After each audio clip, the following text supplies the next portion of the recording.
am Marta E. Garcia. A lot of people know me by Martita, and I am from Latin American Motorcycle Association, Tampa chapter. Woo!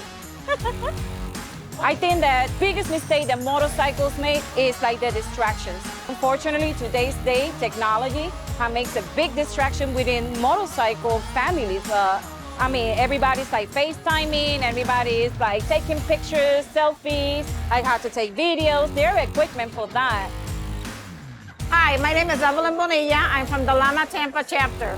Wearing a helmet, I know it's an option, but I always wear a helmet. My husband always wears a helmet all the time. He wears a helmet by choice, but I always remind him, babe, where's your helmet?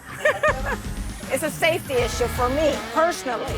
I personally will always wear a helmet all the time. You may never know.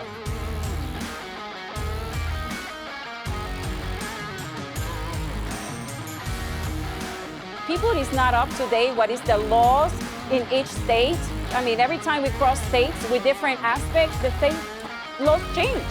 And they have to realize, especially here in Florida, every year, by the fiscal year, July, those laws has changed.